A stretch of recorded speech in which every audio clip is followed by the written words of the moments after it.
नमस्कार, बिहार मिथिला न्यूज में आपका स्वागत है। मैं हूं मनोज। देखिए, अगर विकास की बात जब भी कोई सरकार करती है तो उसमें शिक्षा और चिकित्सा बहुत ही महत्वपूर्ण होता है। चिकित्सा पर हमने तो दिखाया था कि देखिए, डॉक्टर यूके विश्वास का हमने क्लियर नाम लेकर के बोला था, क्योंकि हमें 5-6 लोगों ने फोन करके दिखाया कि उनके यहाँ अगर आप जाएंगे, नंबर लगाएंगे तो कैश ही देना पड़ेगा।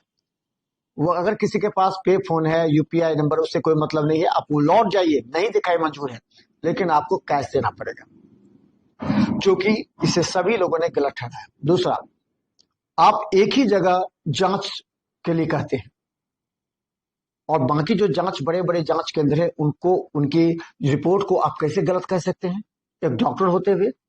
ये कई डॉक्टरों पर आरोप लगे हैं।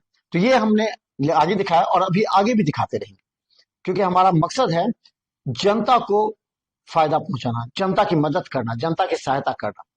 और हमें इस बात से कोई ज्यादा फर्क नहीं पड़ता कि आप क्या सोचते हैं, हमारे खबर को किस रूप में लेते हैं, लेकिन हमारा खबर निश्चित तौर पर जनता के हित में होगा, जनता के फायदे में होगा। अगर यूके विश्वास हमारी इस खबर के बाद कैश की जगह ऑनलाइन भी लेना अगर शुरू कर दें और एक डायग्नोसिस सेंटर की जगह जो दरभंगा के 5-6 मुख्य डायग्नोसिस सेंटर है, वहां भी अगर आप भेजते हैं मरीज को, तो हमें आपसे कोई आपत्ति नहीं। हमें लगेगा हमारे खबर का असर हुआ और आपके अंदर एक जो मानवता है, नैतिकता है, वो जग गई। इससे जनता को फायदा होगा। लेकिन शिक्षा की बात करें, देखिए, आज हम तमाम स्कूलों को, तमाम नहीं, कुछ स्कूलों को, जिन लोगों ने यहाँ की शिक्षा व्यवस्था को कमजोर कर दिया, अपने स्कूल गरिमा को, अपने स्कूल की योग्यता को, अपने स्कूल के शिक्षकों की योग्यता को कटघरे में खड़ा कर दिया। हम ऐसा इसलिए कर रहे हैं कि यहाँ के कुछ कोचिंग संचालक ऐसे हैं जो उस स्कूल के संपर्क में है और साफ कहते हैं कि आपको स्कूल जाने की कोई जरूरत नहीं है। आप हमारे यहाँ एडमिशन ले लिए कोचिंग में, आप 4 घंटा 5 घंटा अपने बच्चों को यहाँ पढ़ाइए, हम आपका पूरा कर देंगे तैयारी, चाहे मेडिकल इंजीनियरिंग हो, चाहे आपको 9th-10th का हो या 5वीं से ऊपर का हो। और लगातार खुलते जा रहे हैं, बड़े बड़े संस्थान खुल रहे हैं। कोटा तक के संस्थान को यहाँ आना पड़ रहा है। बड़े बड़े पटना से, दिल्ली से संस्थान यहाँ आ रहे हैं। और उनका आधार कहाँ है? ये तमाम स्कूल। और हमें दुख तब पहुंचता है जब ये तथाकथित बड़े स्कूल, जो बड़े बैनर हैं, उनके बच्चे स्कूल छोड़ करके कोचिंग संस्थान में जाते हैं। कभी कभी तो स्कूल ड्रेस में चले जाते हैं। अब अपने दिल पर हाथ रख करके कहिए, वो तमाम स्कूल के संचालकों को हम कहना चाहेंगे, अब दिल पर हाथ रख करके कहिए, अगर आपके स्कूल के बच्चे आपके स्कूल में पढ़ने की जगह कोचिंग में चले जाते हैं, क्या आपका मान सम्मान घटता नहीं है? क्योंकि वो जहां जाते हैं वो कहते हैं कि इस स्कूल के हम बच्चे हैं। कोचिंग में भी बदनामी होती है और लोगों के बीच में भी आपकी बदनामी होती है। इसका मतलब आपने या तो अच्छे टीचर्स नहीं रखे, या फिर अच्छे सैलरी देकर के आप टीचर नहीं रखना चाहते। आप चाहते चलो 5,000, 2,000, 7,000, 10,000 तक दे करके हम पढ़वा लेंगे, और आप वसूलते हैं कितना? 2,500 से लेकर के 5,000 रुपया मंथली। थोड़ा सा तो आप लोगों को ये इस बात सोचनी चाहिए ना। हम आपके बुराई नहीं कर रहा हूं, हम आपकी भलाई के लिए कर रहा हूं। अगर किसी के पास वो बच्चा जाता है नामांकन के लिए तो पूछता है किस स्कूल में हो, तो कहा जाता है कि हम इस स्कूल में हैं। वहीं पर उस स्कूल की गरिमा खत्म। अगर वो कहीं पर जाता है और पूछता है कहां कोचिंग में, कुछ कोचिंग में पढ़ते हो, तो इस कोचिंग में, कहां, किस स्कूल में पढ़ते हो, तो बता देता है उस स्कूल में। उस स्कूल की गरिमा खत्म। आपके मान सम्मान को वहां ठेस पहुंचती है। और वहां लोग कहते हैं क्या स्कूल है। जो अपने नहीं पढ़ा पाता है तो कोचिंग पर छोड़ देता है। और जब रिजल्ट की बारी आती है, जब 50 में से अगर 4 बच्चा पास होता है, अच्छा करता रिजल्ट, तो कोचिंग भी उसको लेकर के प्रेस कॉन्फ्रेंस करता है और स्कूल भी उसको लेकर प्रेस कॉन्फ्रेंस करता है। ये हकीकत है या नहीं, आप बताइए। दूसरी बात जरा समझिए, हम ऐसा इसलिए कहना चाहते हैं, कम से कम 35 अभिभावकों ने हमें विगत 2 महीना में हमसे संपर्क किया है और कहा है मनोज जी, अभी तो आप चुनाव में बिजी हैं, कर लीजिए, लेकिन कभी अभिभावकों के बारे में भी सोचिए। जो गरीब अभिभावक है, जो मध्यम वर्ग के परिवार के हैं, जो बड़े परिवार के हैं, तो वो अपने बच्चों को तो बाहर भेज देते हैं, बाहर पढ़ाते हैं। लेकिन जो मध्यम वर्गीय परिवार के बच्चे हैं, जिनके पास पैसा की कमी है, वो आपके स्कूल में भी 2500, 3500 या 4500 या 5000 तक देते हैं। और अच्छी पढ़ाई नहीं होने की वजह से वही बच्चे फिर कोचिंग में जाते हैं, जहां 50 से लेकर के 80,000 रुपए तक उन्हें पे करना पड़ता है सालाना। कहां का न्याय? अगर हम इस बात को आपको कहते हैं तो आपको दुख लगता है। क्या आप कहते हैं, क्या स्कूल मैनेजमेंट क्या कहता है कि हम एनजीओ चलाते हैं? तमाम देखिए ना, जितने बड़े स्कूल हैं, कहने के उसका एनजीओ से संपर्क है और वो राशि को एनजीओ में डिवाइड करता है या अलग अलग काम। लेकिन जब आप इस बात का गहन अध्ययन करेंगे तो आपको लगेगा कि निश्चित तौर पर बच्चों और अभिभावकों के साथ अन्याय हो रहा है। आपके पास तो पैसे हैं, आप अपने बच्चों को बाहर पढ़ाते भी हैं, दिल्ली, कोटा, मुंबई, को तो विदेश भी पढ़ाते हैं अपने बच्चे को। लेकिन उन मध्यम वर्गीय परिवार के अभिभावकों का क्या हाल होगा, जो आपके स्कूल में भी फीस देते हैं, कोचिंग में भी फीस देते हैं। और कभी कभी तो ये दुख होता है जब स्कूल के संचालक ही उन्हें भेजते हैं कि चले जाइए इस कोचिंग में, आपका यहाँ अटेंडेंस बनता रहेगा। और उस अटेंडेंस के लिए जो 75% अटेंडेंस की बात होती है ना, उस 75% अटेंडेंस के लिए भले ही राशि भी कुछ अधिक मिलती है उनको। और कुछ ऐसे स्कूल हैं जो उनकी 10वीं के बाद यानी 11वीं में इंटर तक उनकी मान्यता है। प्राइवेट स्कूल की हम बात कर रहे हैं, इंटर तक उनकी मान्यता है, लेकिन उनके यहाँ इंटर तक के कोई शिक्षक नहीं है।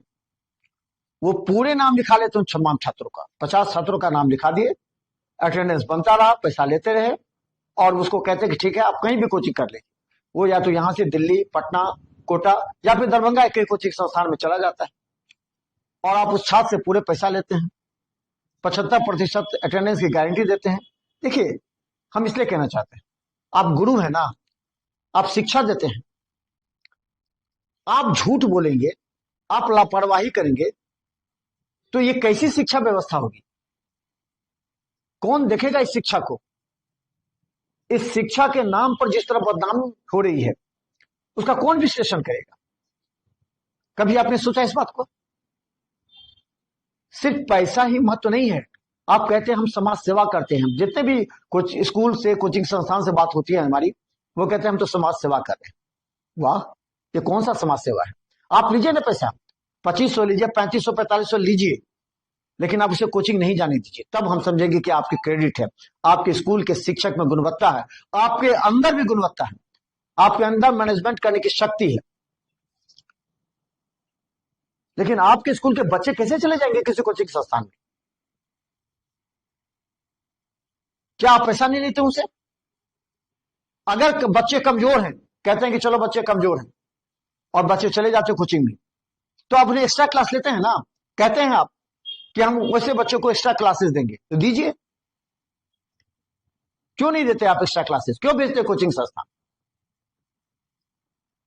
अगर बच्चे कहते हैं कि नहीं हमें स्कूल में, देखिए क्या होता है, बच्चे अगर दोस्ती की वजह से भी कोचिंग जाते हैं ना, तो क्या कहते हैं, स्कूल में पढ़ाई नहीं होती, होमवर्क जो मिलता है उसका फीडबैक आपके पास नहीं होता है।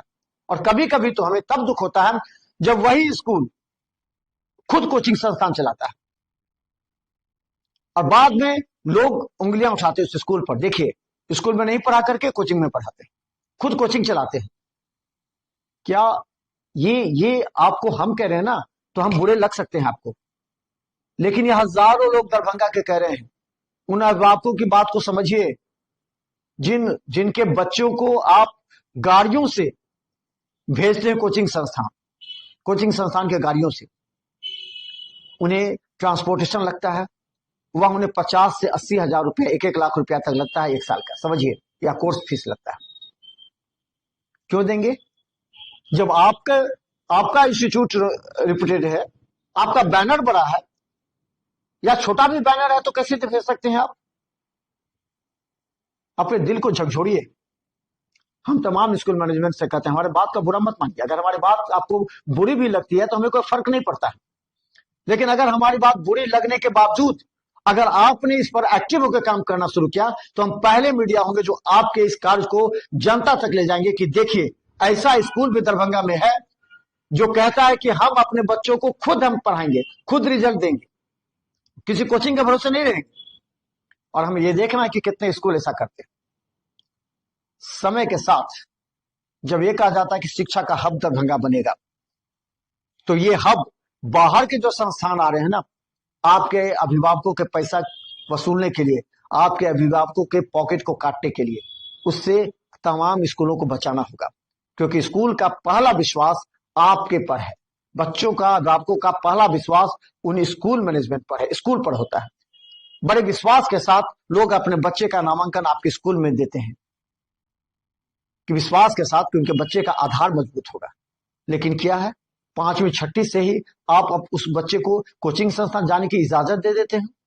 हमें इस बात का ज्यादा दुख है। 11th 12th में अगर जाता है तो थोड़ा सा माना जा सकता है कि वो कंपटीशन का तैयारी कर रहा है, मेडिकल इंजीनियरिंग कर रहा है, लेकिन 5वीं 6ठी से कैसे चला जाएगा 10वीं तक? क्या आपके यहाँ के शिक्षकों को सही तरीके से चयन नहीं करते हैं, सही पैसे नहीं देते हैं? समझिए, नया साल में हम चाहते हैं कि आप अपने संस्थान को, अपने बैनर के, स्कूल के बैनर को और मजबूत बनाइए, फैलाइए। केवल प्रचार प्रसार जो करते हैं, गाड़ी में बैनर में घुमा के करते हैं, उससे नहीं होगा। बदनामी आपकी हो जाएगी। जब भी नाम लिखाता है, चलो वो बच्चे तो स्कूल में नाम लिखाते हैं लेकिन कोचिंग में पढ़ते हैं। इसलिए आप लोगों को अपने दिल पर हाथ रखकर उन तमाम अभिभावकों को सोचना पड़ेगा कि क्या आप उन अभिभावकों के साथ न्याय कर रहे हैं जो आपके स्कूल में फीस भरते हैं, ट्रांसपोर्टेशन फीस भरते हैं। आप चाहे 2500 से 3500 4500 लेते हैं, लेकिन वही बच्चा अगर दूसरी जगह कोचिंग में चला जाता है तो ये आपके लिए भी दुर्भाग्य का विषय है और पूरे दरभंगा के लिए भी शर्मसार होने का बात है। अभिभावक तो नहीं बोलेंगे आपको, क्योंकि अभिभावक चाहते हैं कि हम क्यों दिखाड़ होंगे, लेकिन आप लोग का नैतिक दायित्व बनता है कि फीडबैक लेना कि ये बच्चा रेगुलर क्लास क्यों नहीं आ रहा है। आप अभिभावक को बुलाइए, कह दीजिए नहीं आएगा तो हम नाम काट देंगे, लेकिन आप ऐसा कर नहीं सकते हैं क्योंकि आपको चाहिए पैसा और कोचिंग को चाहिए पैसा। दोनों आदमी मिलकर अभिभावकों के गर्दन को जितना तक रेट सकते हैं रेट दीजिए। लेकिन समय के साथ ये ऐसा होता चला जाएगा कि यहाँ के अभिभावक और बच्चों का विश्वास टूटता चला जाएगा यहाँ की शिक्षा पद्धति पर, और वो सीधा कोचिंग में जाएंगे और बाहर किसी गांव में सरकारी स्कूल में नाम लिखा लेंगे और फिर कोचिंग में पढ़ेंगे। फिर क्यों आपके यहाँ पैसा देंगे? तो चलिए, हम लगातार इस पर भी कार्य करेंगे। हमारी टीम तमाम स्कूल के अभिभावकों से बात कर रही है और हम बार बार इस एपिसोड को चलाएंगे, चाहे शिक्षा हो चाहे चिकित्सा हो। चिकित्सा में भी प्रशिक्षित स्टाफ की कमी की वजह से, उनकी लापरवाही की वजह से डॉक्टर और संस्थान बदनाम होते हैं। ये तमाम बातों को लेकर के हमारा यह प्रयास है कि हमारे इस कार्यक्रम से अगर 10 से 15% जनता को राहत मिलती है तो हम समझेंगे कि हमने अपना मिशन पूरा किया है। तो देखते रहिए बिहार 45। यूट्यूब में सब्सक्राइब कीजिए, जीटीपी सिटी केबल 10 पर लाखों लोग हमें देख रहे हैं। फेसबुक पर फॉलो कीजिए, क्योंकि हमारा मिशन कठिन अवश्य है लेकिन हमारा मिशन जनहित में है। धन्यवाद।